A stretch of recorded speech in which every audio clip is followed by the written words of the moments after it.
السلام عليكم احبابي الكرام. بنتكلم النهارده عن الحي السابع. كنا صورنا الحي السادس في اخر السلسله، وهنصور دلوقتي الحي السابع برضو 3 فيديوهات، بحيث ان احنا نكمل السلسله اللي بتتكلم عن الاحياء كلها من جوه بتفاصيلها. يلا بينا تعالوا نعرف هنتكلم عن ايه النهارده في الحي السابع.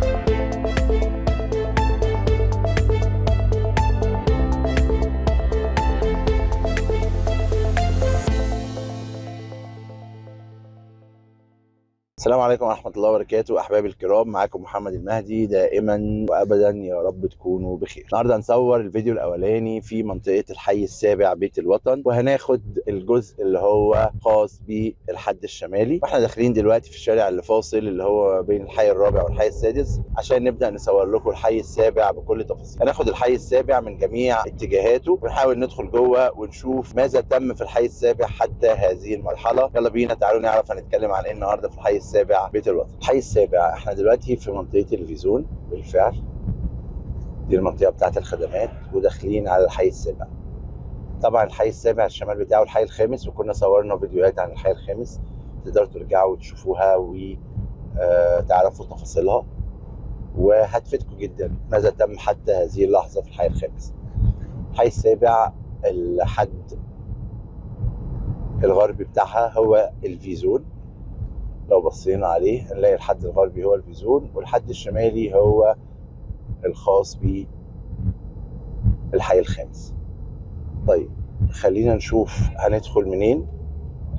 طبعا زي ما انتم عارفين دايما عربيات النقل هي المسيطرة الفترة ديت في اي مناطق موجود فيها تحت الانشاء.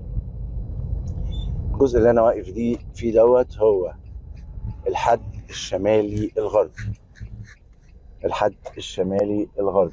خلينا نخش ناخد الحد الشمالي بحيث ان احنا نبقى عارفين ونرجع تاني نلف اللفه بتاعتنا كامله. ده الحد الشمالي بتاع الحي السابع، زي ما انتم شايفين انشاءات المباني فيها شغل وفيها حركه وفيها انشاءات كويسه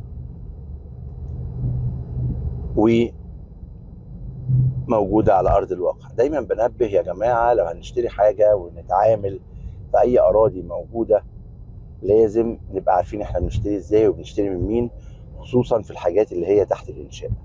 مهم جدا نبقى عارفين الشركة، اسمها، سمعتها، قوتها، مكانها، سابقة اعمالها. كل الحاجات دي مهمة جدا جدا، لازم يا جماعة نبقى واخدين بالنا منها بشكل مهم جدا. احنا ماشيين كل ده في الحد الشمالي، هنحاول نخش في الحي السابع من جوه. احنا اوريدي دخلنا حرف الاف وبعد كده حرف الاي. تعالوا ندخل ونشوف. ده حرف الاي، حرف الاف اللي في الاول، وبعد كده ده حرف الاي. ده يا جماعه الفاصل ما بين حرف الاف وحرف الاي، الفاصل ما بين حرف الاف وحرف الاي. تعالوا نعرف بقى احنا هنمشي جوه ونشوف هنروح ايه الاماكن اللي هنمشيها. الحي السابع من الاحياء اللي الاسفلت بتاعها اتعمل ومكانها متميز جدا. هو الحروف اللي في الحد الشمالي حرف الاف وحرف الاي وحرف الاي. مباني اهي زي ما انتم شايفين على الطبيعه. اللي على ايدنا الشمال ده حرف الاي زي ما قلت لكم، وعلى ايدنا اليمين حرف الاف. ده الشارع الفاصل. يجي هنا ميدان فاصل ما بين الحروف وبعضها. الميدان دوت بيورينا الفرق ما بين 4 حروف تانيين، حرف الدي اللي على ايدينا الشمال، وحرف الجي اللي على ايدينا اليمين. ده حرف الدي وده حرف الجي. ده فاصل تاني برضو مهم تبقى انتوا شايفينه وعارفينه. انا ليه بخش المناطق دي من جوه؟ علشان خاطر تشوفوا الانشاءات وصلت لحد فين، عشان الدنيا تبقى واضحه لكم وتبقى مفهومه. ادي اهوت شغل خرسانات شغاله. الحي السابع فيه حتت مرتفعه طوب بينزل، وفي حتت منخفضه، وانت بتشتري او انت موجود لازم تبقى عارف انت بتشتري في انه حته. يعني مهم برضو النقطة اللي على الطبيعة ديت هتفيدك جدا لما تبقى شايف اللي على الطبيعة. لو انتوا بصيتوا كده هتلاقوا في مأذنة، ده مسجد الفتاح العليم بتاع مدخل العاصمة الإدارية الجديدة، هو اللي في الوش دوت، شايفينه بوضوح في الحي السابع.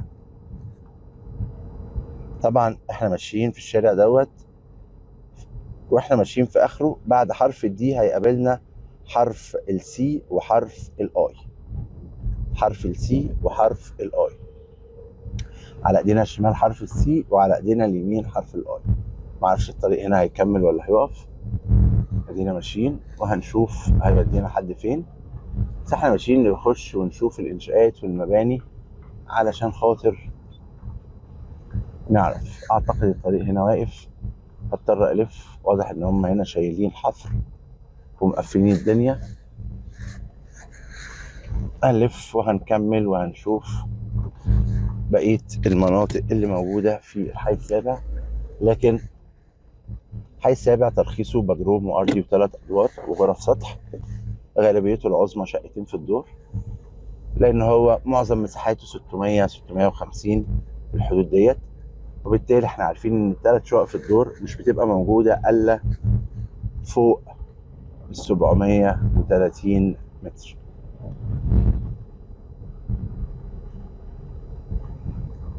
ممكن نمشي في الشارع دوت داخلي برضو نشوف الانشاءات والمباني قدر المستطاع. الحي السابع من الاحياء، احنا ماشيين كده في اتجاهنا للحد الغربي اللي هو الفيزو. هنبدا نصور لكم عشان ما نطولش في الفيديو دوت الفيديو الثاني للحي السابع، سواء هنصور الحد الجنوبي او هنصور الحد الشرقي او هنصور الحد الغربي وهكذا. لكن كان مهم جدا ان احنا نوريكم الانشاءات اللي موجوده على ارض الواقع والهياكل اللي بتتعمل، وان كل يوم بنيجي نصور فيه بيبقى الموضوع مختلف على اليوم اللي قبله. هنبدا ان شاء الله معاكم تصوير الفيديو التاني. تحياتي، الحمد لله على السلامه يا احبابي الكرام. طبعا زي ما انتم شفتوا اللي احنا صورناه في الحي السابع الحد الشمالي، ودخلنا جوه ما بين 4 أو 6 حروف. حاولنا نصور لكم الحي السابع بتفصيله قدر المستطاع، ودايما بنبه على نقطه يا جماعه مهمه جدا جدا. اديكم زي ما انتم شايفين اراضي، في اللي باني وفي اللي لسه وفي اللي لسه ما ابتداش، وانت بتقدم على الشراء في منطقه زي ديت. هي منطقه جميله ومستقبلها حلو وموقعها الاستراتيجي حلو وكل حاجه، لكن هشتري من مين؟ هشتري ازاي؟ هشتري امتى؟ هدفع ازاي؟ مين الشركات التراست اللي انا اشتري منها؟ كل الكلام دوت مهم جدا. حاولوا بقدر المستطاع ان انتوا تدوروا وانتوا بتشتروا هتشتروا من مين، ده مهم جدا جدا جدا، وهتشتروا ازاي وقسط ايه. كل الكلام ده مهم ولازم تبقوا فاهمينه وعارفينه. والاهم من ده كله تراجعوا الاوراق القانونيه كل تفاصيلها، تعرفوا الشركه ديت هي الشركه المالكه ولا لا، ولا شركه مسوقه، ودي بتبقى مش احسن حاجه. اراكم دائما على الف خير، وكان معاكم محمد المهدي. السلام عليكم ورحمه الله وبركاته.